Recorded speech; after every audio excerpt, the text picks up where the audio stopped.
Good morning, everyone. This is the All About Nothing podcast kind of daily show. I am Barrett Gruber, joined by Mr. Bill Kimler. I am the host of Black. Nope, he is the host of Black, White, and Blue. I don't know what you were doing. I have no. You turned around and then you smiled at me and things. my disarming smile. I am the host of the All About Nothing podcast. You can follow me across all social media at Barrett Gruber. This is Bill Kimler, host of Black, White, and Blue in the South. You can follow him at Political Bill SC. He does a little podcast with Dr. Jamil Brooks. It's Thursday morning, and I am already in dismay. Hi, I'm all about Bill. Nice to meet you. Oh, wouldn't that be something if there was a show all about, well, there is kind of a show all about Bill, isn't there? So you're doubled up on my screen again, like stereoscopic view. If I just cross my eyes and blur a little bit, you turn into a 3D image. It's quite cool. Well, so I want to tell you about a dream I had this morning. Oh. I woke up with a political dream. I dreamt that I was running for office again. Really? And it was for a district in northern New Jersey, where I don't live, nor have I lived, except in college, but that was 100 years ago. So I'm running for this district in northern New Jersey. I'm talking to this lady who's a resident there, and she's excited about my campaign. Now, this part of northern New Jersey sits right above Ohio, at least in my dream. Now, geography, there is no part of New Jersey that's north of Ohio, but in my dream, there was like a portion of New Jersey that sat above Ohio. And she was coming to me with concerns about why are we building this new highway that connects Jersey and Ohio when there's already other roads there. And I'm sitting there not knowing a blessed thing about what she's talking about, but I'm making up reasons.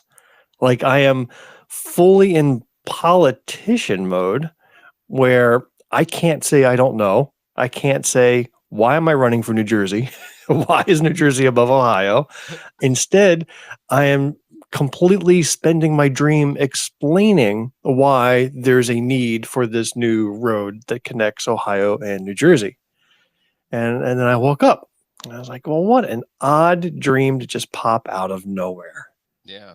There's a fair amount of distance between Ohio and New Jersey. You have yes, there is, but not in my dream. There wasn't. In my dream, there were New Jersey was right there bordering Ohio's northern border. I can only imagine trying to explain the necessity. Well, it was kind of like, you know how there's a part of Michigan that's right above Wisconsin that's disconnected from the rest of Michigan. You may have to pull out a map to look at it, but it's a weird carving of a state. Like you can't. Like Michigan is actually separated into two separate lands that are not touching each other. But that's kind of like what this New Jersey portion was like above Ohio. It's interesting. Yeah. Yeah. I can only imagine the politician trying to explain why the necessity, saying the question isn't why it's necessary. The question is, why wasn't this done in the previous administration? Well, she was opposed to it. So I'm sitting there trying to straddle both sides as to, And again, I was running for office, so it wasn't my decision. I was trying to explain why the council had decided to do so. Anyhow, nutty dream. That's weird. So not sure why. Want to remind everyone, Soul House sessions with Priest Jacobs, September 10th at the Koger Center for the Arts. Doors open at 5. The conversation starts at 6. This week, or next week's guest is Chef Amethyst Ganaway. Artwork is going to be displayed by Dogon Krigga. And, of course, Preach is going to be spinning vinyl for that. So tickets available through Eventbrite.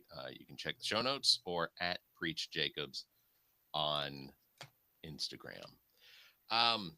So when we left the air on Tuesday, we had there was the announcement that Donald Trump was going to give us a proof of life video. I had made a prediction on Tuesday. Do you remember my prediction? I don't. My prediction was this president of the United States will live forever. That he is indestructible, that he's got vampire blood in him or something else, and he will just live forever despite looking the way he does. It will not stop. He does look he doesn't look as though they're caking quite as much makeup on him lately.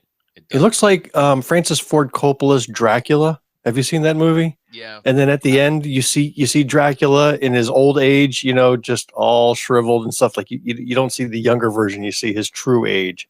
That's what we've got in the White House right now. Yeah, it's but this announcement was they were hedging their bets on how big of an announcement they could make, which was that it was having to do with something to do with the Defense Department, the Department of Defense. Like this was some huge announcement, and they were touting it as the most important announcement that Trump's made in his second term. After a full week of disappearance and silence, they announced a White House, and that was his only agenda item for the day. Right. Announcement at 2 p.m. He was. I mean, I don't have anything that I can. Maybe I do. Let me see. I don't have anything. We are in the dumbest timeline. Another timeline would have actually had an interesting announcement at 2 p.m. Yeah. We didn't get that one. We're in a different timeline. We got a dumb timeline. This is the best that I can do as far as maybe. Here we go. Space Force is moving from Colorado to Alabama. Because Colorado has mail-in voting. That was his only reason for moving it. That's first of all, that's insane. Like for that to be a reason. But that was, and then he made the statement that he was going to call Huntsville, Alabama, Rocket City. That he's the first person to ever call Huntsville, Alabama, Rocket City. When actually going back into like the 1960s, Huntsville was Rocket City. Huntsville, Alabama has always had ties to NASA. And both of my kids went to space camp in Huntsville when they were in high school. They had a great time there. It was fun. Yeah. So I don't know. I'm so confused at how history just sort of, it's almost like there's this barrel that's following behind the timeline. And anytime Donald Trump says something that he claims is something that he has done or he has made up, like no one's ever said the word groceries before. Like there's this barrel that all of history just keeps falling into, and we're all supposed to forget that there are things that existed that no longer exist until Donald Trump claims that they exist. And I it's such a weird position. It's funny, but it's really difficult for me to understand how intelligent people that I would consider to be not semi family members and acquaintances and things like that, but people that I generally think get up and tie their shoes themselves in the morning, they continue to be like, well, yeah, of course, nobody's ever called it Rocket City before. You can't call it Rocket City if there are no there are fucking rockets there. Like they're on display. Yeah, this was NASA.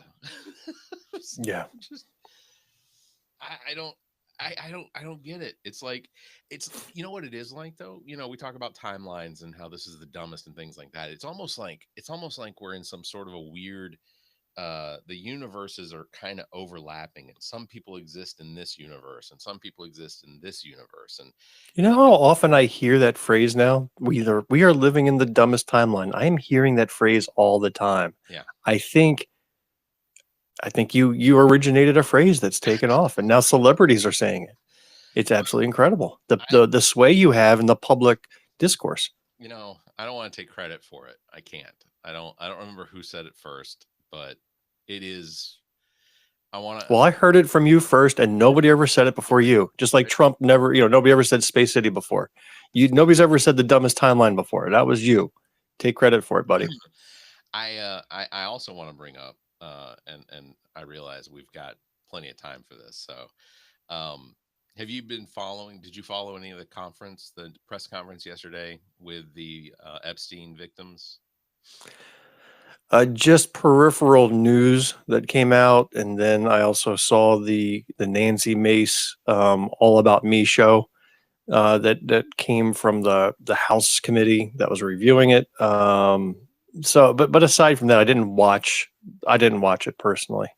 I didn't watch it either. I didn't see anything that really I didn't see them name names. I didn't see anything like that. They didn't, this is, I feel like this was an opportunity where these victims could have come out. And I get that the White House and most of the Republicans are going to deny that these people are telling the truth, but it was an opportunity for these victims to actually come out and name names. Go ahead and just put it all out there, because if they know they were victimized by Epstein and cohorts attached to Epstein, then just go ahead and do it. Just say who it Right. was.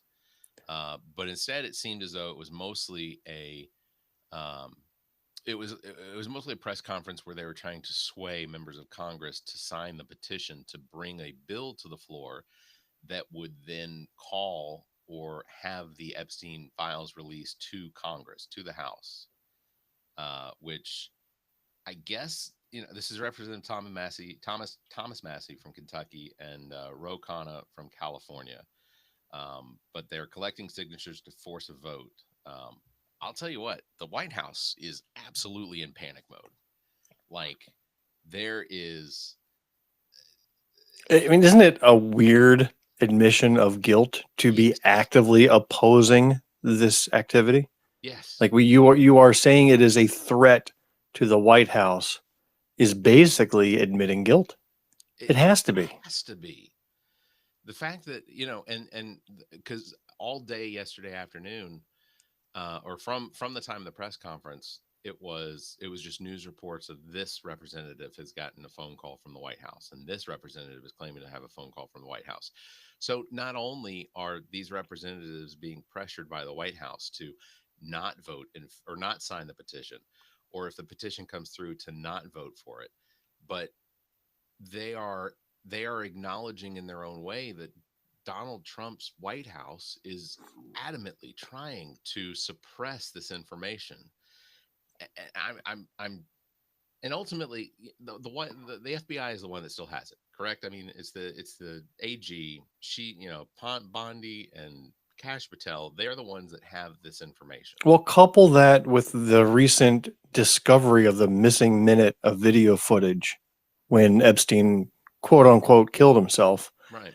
The that video has surfaced. Like, it has come to light, and it shows what looks to be guards all crowded around the Epstein cell. That missing minute. Oh. Like there's now reports that there's stuff that was in that minute. And so when Pam Bondi, releases footage that then it has to be uncovered has edits in it. Like, she didn't admit there were edits. Right. She just released it. Here's the video. Now shut up. Well, she And then it took forensic auditors to realize, hey, this is cut footage. Yeah, yeah, yeah. Well, she claimed that the reason the footage was missing was because at night, when the old video system has to reset, that it takes approximately whatever amount of time Yeah. for the VHS tapes to rewind so they can start recording again. And it's like, okay, so so your claim is that we don't have a modern recording system at what is a $2.5 billion prison. No, because midnight's when that old timey guy who's running the film like this, he has to pause and then take out the tapes and put in new tapes and then begin rolling the footage again to record. Yeah, ludicrous. And they say it with a straight face, and they hope people forget. Now, the MAGA people have no problem forgetting. The rest of us, we're going to remember this stuff. Yeah. And I think more and more traditional Republicans are starting to remember this stuff too, and are very unhappy with what's going on. There's there's got to be a tipping point where it all comes crumbling down.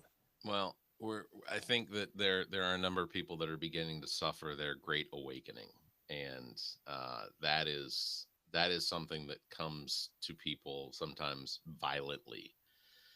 I do keep seeing videos of people's reactions to the Donald Trump having beginning to fall apart, and their reactions to it are as though they are losing a family member. This is someone that they are so just absolutely entranced with that it's a cult. I mean, that's the only way to describe it is absolutely that Donald Trump is the cult leader in this cult.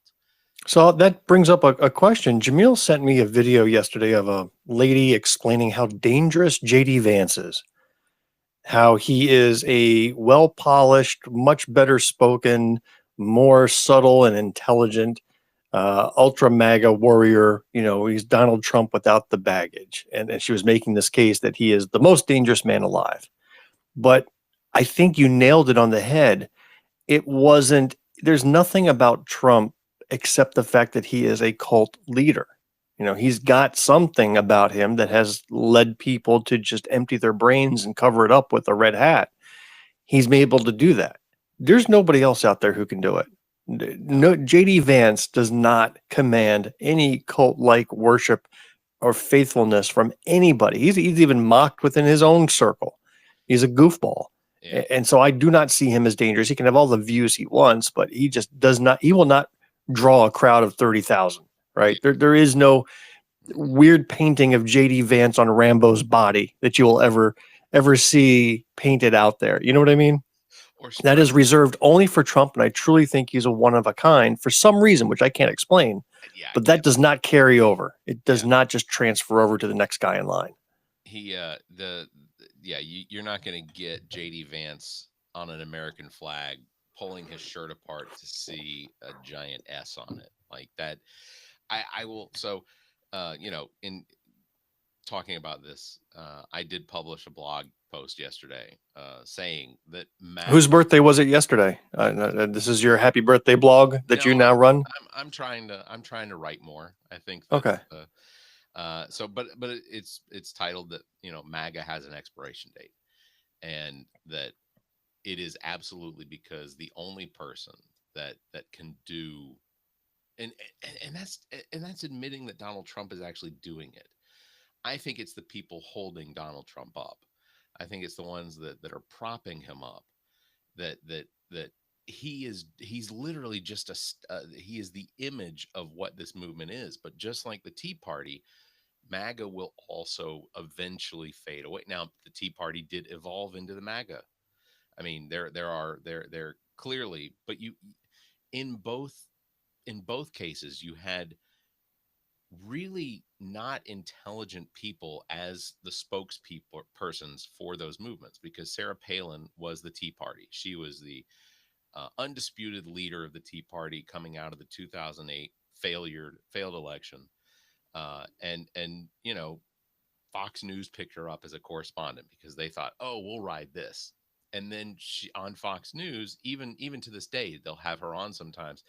And it's such a disappointment to hear what comes out of her voice, because you're like, there's no way you think that, right? I mean, I can see Russia from my house. I know that's a skit. I know that was SNL, but it really is in line with what it is that Sarah Palin thinks. And Donald Trump is just this version, this MAGA version of what Sarah Palin was to the Tea Party. So the MAGA movement does have an expiration date, and it'll be shortly after Donald Trump has expired. That's the only way I think that this all comes to an end. Well, just slap the Pulitzer Prize on that blog post right now. I call it. Damn, you just rocked the world with that statement. Yeah. Well, I'm not from this planet. I get my news from the aliens that give it down to me. So let me ask you this question. Speaking, random thought popped in my head. There was a brief time when you were considering running for office in this special election to replace RJ May here in South Carolina. And then you were courted by a number of people reaching out to you. And then eventually you declined, which was the best decision for you. Has it gone radio silence then? Have people stopped reaching out to you? Has there been crickets, lack of interest? Yeah, have not heard a thing. Yeah. I told them that I would do everything within my power to help, whether it's knock on doors or have people on podcast. I will speak at any events, whatever. And no, completely crickets. Have not heard a single. Fair enough. I also want to share with you that I had a chance to sit front row and listen to Dr. Representative Jermaine Johnson Tuesday night. He came to McCormick South Carolina, very, very rural part of South Carolina. I mean, McCormick, there really isn't a town to speak of. Very, the center of this county is a very small town that you can blow through in 2 blocks. Most of it's farmland. I mean, very rural. He came out and spoke to the McCormick County Democrats, and so I made the trip. And it was interesting. Jermaine Johnson has formed an exploratory committee for possibly running for governor of South Carolina. Now, in my mind, I know he's going to announce, right? It's just, why would you go through all of this? And I think he's got more strategic reasons why he's doing the exploratory rather than announcing like all the Republican candidates have. Well, but let me just share with you this one observation. What's that? It's the normal procedure. Most of the time when you have an office like that, whether it's the president or governorships, there is an exploratory committee that's created in order to see what is the viability of this, how much money can we raise, what sort of impact. This is where they do all their fact gathering so that it makes the actual campaign viable. Right. So he's all over the place. He's hitting every county. He's talking with everybody who will listen, big and small crowds. This was a decent sized crowd. I'd say 50, 60, for a rural county was pretty good. Maybe even, no, it was more than that. It was maybe more like 70, 80 now that I think about it. Anyhow, he has a style that is initially you feel is very unpolished. He gets up to tell the story, and it's like you're watching a cousin or a friend just kind of get up and talk, right? And it was a little off-putting because you're expecting polished, and he's not polished. And then as he spoke for a good 20 some minutes, and he told his life story about kind of who he was and then how that shaped his beliefs and why he thinks he would be an effective governor. And then you forget that he's not polished, and you start to get into the groove of his speaking style, and you realize that when you see somebody running for governor, you expect a certain amount of roboticism, like you're looking for the standard speech with the standard words and the standard pace. And he's not like that. I mean, this guy is, you say the word genuine and you throw it around a lot, but truly everything about him is genuine. When you speak to him one-on-one, it's no different than if he's speaking to you in a crowd of 1,000 people. And he just has this style, and you get into the rhythm and the groove. And next thing I know, 25 minutes went by and it did not feel like 25 minutes. His story, I will tell you, and I don't want to give away any details. It's better left for you to hear it for yourself from him when he comes around to your town and tells it. Go see it. Yeah. It would have crushed me. If I had gone through the life that he had gone, I would not have coped. He has been through the ringer, and he has come out the other side with a doctorate as a representative in state government, as a candidate for governor. And it is an incredible story that tells me this guy is capable of doing anything. And he had me believing. There was a older guy sitting next to me, and he rose his hand and was called on. And he told Dr. Johnson, he says, I've been in this politics thing for 50 years, and I have not heard a speech like that since I saw Obama give a speech back in the day. And he was right. And in fact, I would say he was less polished than Obama. Obama had charisma. This guy just had an earthy genuineness to him that I just was immediately attracted to. So I am all in. I am Johnson for governor all the way. When he finally announces, I will be working on his campaign. There's no doubt about it. Yeah, I really do like Jermaine Johnson, and he is someone I have only briefly met once. But to hear you describe it, and Heather Bauer and Villardo, and like, these are genuinely the description of who Jermaine Johnson is and what it is that he's capable of doing. And it doesn't hurt that I haven't heard that the only other candidate that has announced ran through the streets of Charleston or whatever naked. Yeah. And then did he claim to be a god? Listen, there's just no recovering from that. I don't get it. But you compare what Johnson was saying, the positive vision, the story of overcoming challenges, to the absolute vitriol and just creepiness of a Nancy Mace or a Ralph Norman. I mean, it's just complete opposite worlds. And when I love a state and I love the people and I love this country, I want it to be led by somebody like Dr. Johnson and not a Nancy Mace. Yeah. And Nancy Mace spits in the eye of who this country is. Well, I guess I'll go ahead and tell you, big surprise. We are going to have Dr. Jermaine Johnson on the All About Nothing podcast. No, I'm kidding. That's fine. I did have a conversation with former California Assemblyman Mike Gatto that we are going to have him on the podcast. How did you end up in a conversation with a former California Assemblyman? Former Assemblyman Mike Gatto actually reached out to me via email. So we are going to be recording with him in October for an episode to be published. And he's still in California. He is in California. And he reached out to you to be on your podcast. He did. Interesting. Here's the funny part. The part that I thought was interesting was he asked me if Bill was going to be on the show. So, well, maybe meant Bill Fry. No, he meant you. Oh. So good morning, Mike. I do look forward to having that conversation with you. But no, we get requests from publicists over on Black, White, and Blue in the South for speakers or for guests to come on, and they're always ultra conservative guests. Like one very recently that I went ahead and emailed back and said, yes, absolutely, please, I would love to have them on the show.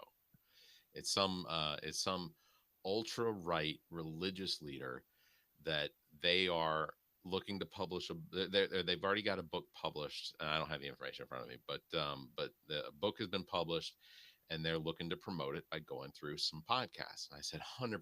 I would absolutely love to have them on the podcast. And they said yes. And when's the show airing? I haven't gotten a reply yet. Oh. Because I always follow it up with, my suggestion is maybe go watch the show, go listen to the show before you commit to something like this. Because I think ultimately that would probably. Well, we've just ignored the request we've gotten. I just can't see taking a show. Our show is liberal leaning, but it's fun. It's light. It does get serious. It does cover some factual information. We've got a certain flow, and I can't imagine having an ultra right-wing religious figure on our show to allow us to continue in that mode of lightheartedness. You're right. Because it's going to be one of two things. Either we are going to spend the hour arguing with that individual with all the fierceness of 1,000 suns, or we normalize that person and have a respectful conversation and then somehow not challenge that individual.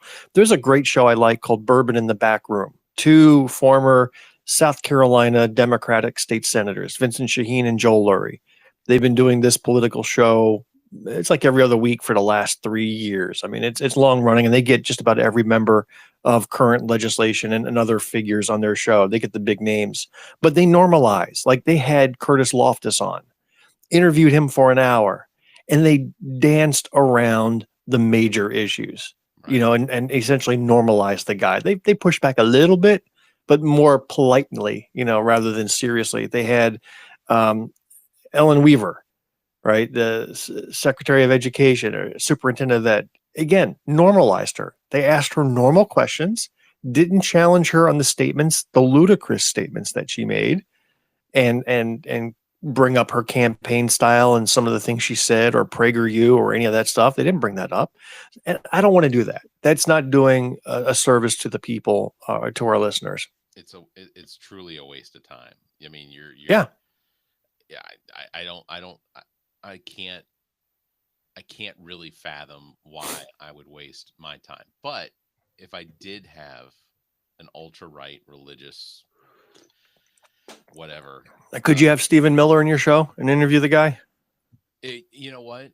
As much as I would like to say that I would, it wouldn't go anywhere. He is like an an unholy Bible of just regurgitating nothing. Yeah, is a robot. Like, you really don't even need him there. You can just hit soundbite buttons, and that would be the interview. Yeah. I mean, we've always 100% always have RFK Jr. standing by. No, go back in your box. What's that? RFK, come out for a second. Say hello to Bill.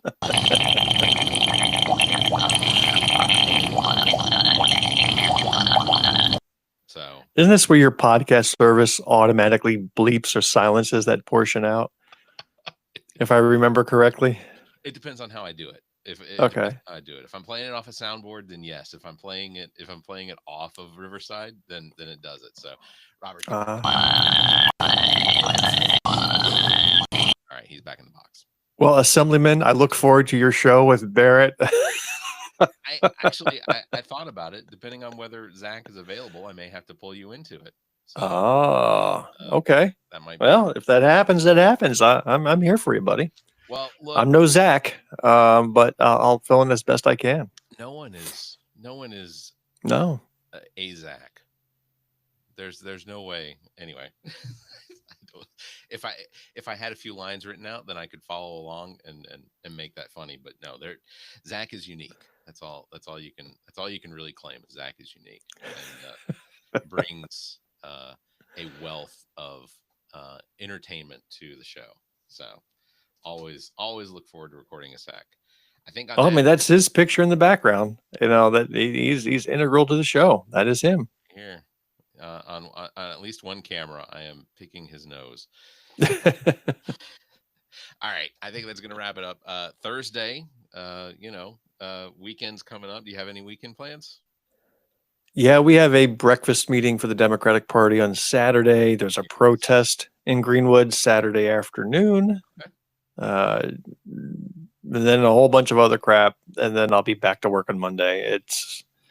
I need to retire. I am so looking forward to retirement. I was asked recently on what my retirement plans were, and I said, that based on the current trajectory, 67 is probably, just based on having to have, Social Security and Medicare and things like that. Now, I might go earlier. And I'll just buy myself a tiny house, one that doesn't require a mortgage or anything. It's just a one room. That's all I need to be happy. Yeah. Well, I think that, I would be perfectly happy with a teepee. And I say this, I keep saying yes, on the side of a fjord. As long as you've got good Wi-Fi, I'll live anywhere. Yeah. I think that's a valid requirement. Wi-Fi and anywhere. that makes it easy. All right, big thanks for everybody tuning in. The All About Nothing podcast kind of daily show. We do this every Tuesday and Thursday at 5:30 in the morning. We may have to we may discuss potentially taking off a Tuesday and Thursday in a row here in the next few. Listen, we do that, I'm not coming back because I just can't see myself. Once you break that habit, man, it's going to be so hard to get back into it. So think on that heavily, man. Don't take that lightly. Well, we may have to miss at least one Thursday coming up because I will unless I just stay up all night. Next Thursday, I will be coming home from a Braves game, and the likelihood is that I may just have to stay up. So you will see. Is this their official elimination game you're going to? What is it? No, their official elimination game was back in April. That was. Are you participating in another hot dog contest or hamburger making contest? I'm gonna race the freeze. I'm gonna race the freeze. It'll be the first time that anyone's ever been beaten by the freeze before exiting left center field. So okay. Yeah. Catch us live every Tuesday and Thursday at 5:30 a.m. Eastern. Just like I said. Until next time, stay safe, be kind, and keep your hands to yourself.